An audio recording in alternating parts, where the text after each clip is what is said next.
Welcome back to BYoungMinistry.com, to another blog and to another podcast. Today we continue in our study of the Gospel according to Mark. We're in chapter 9, verses 38 through 41, which reads, "Teacher," said John, "we saw someone driving out demons in your name, and we told him to stop, because he was not one of us."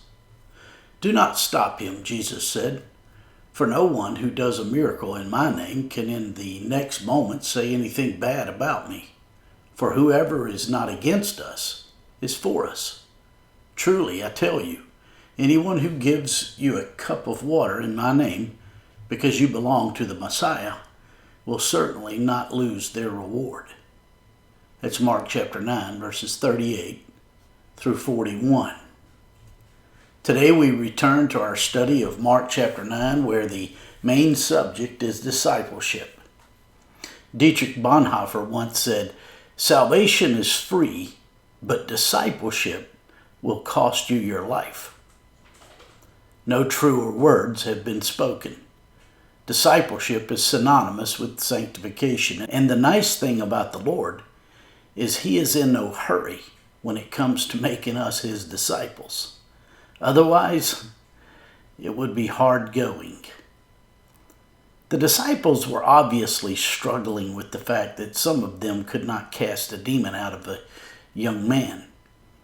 This was yet another opportunity for the Lord Jesus to change the culture inside of these who had left everything to follow Him. And unique to His ministry, to His followers, He meets us right where we are. The late Mike Yaconelli once said, "The disciples of Jesus were often clueless, selfish, afraid, and made a lot of mistakes.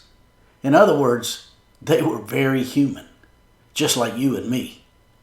Like us, they struggled with things like fear, doubt, laziness, weakness, sensitivity, brokenness, alienation, hunger, immaturity, and pride." End quote. And we, who are being taught by Him today, are no different.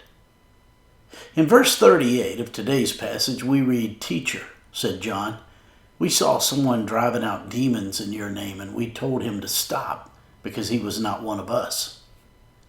One of the 12 disciples, John, assumed that only the 12 could cast out a demon of the possessed. John, as well as the others, did not understand that it is the power of the name of the Lord Jesus that brings about such miracles. What appalled John was that this person was actually succeeding at casting out demons in the name of the Lord. John and the other disciples were troubled by the success of this unknown person. The disciples had just had an argument about which one of them was the greatest, and they certainly did not want anybody else succeeding outside their group. The mark of greatness is that we look not at a person's successes, nor even at the things they stand for, but that we see a human being who is being taught by the Lord.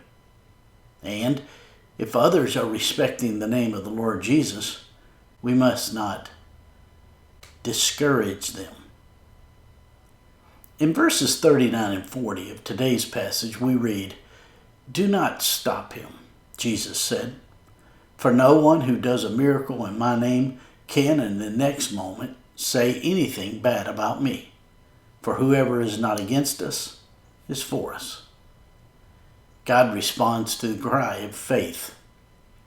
And though the disciples knew nothing about this person and what he believed, the fact that God was answering him and demons were being cast out indicated that there was something to his ministry. We must be careful not to reject such, especially when it appears that they are believers in the Lord Jesus. In verse 41 of today's passage, we read, "Truly, I tell you, anyone who gives you a cup of water in my name because you belong to the Messiah will certainly not lose their reward." Even a cup of water given in the name of Christ will never lose its reward.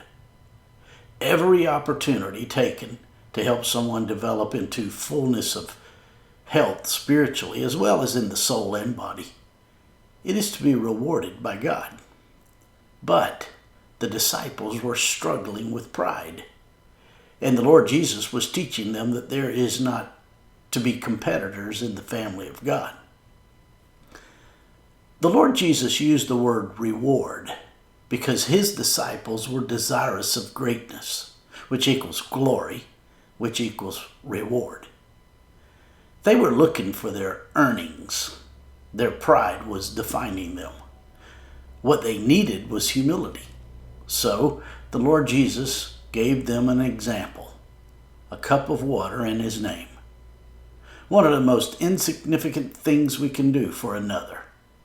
Whereas the world appeals to our pride, the Lord Jesus will always appeal to our humility. The world says humility is a losing concept, but God's kingdom is not a competition.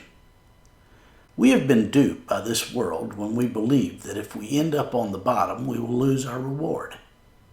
According to the culture of the Lord Jesus, a simple act of sacrificial kindness will result in what can never be achieved by elevating self.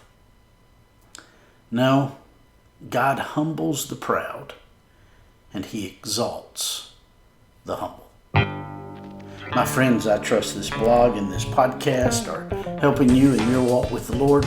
If I can be of further assistance to you, shoot me an email at BYoungMinistry@gmail.com. Hey, have a great day.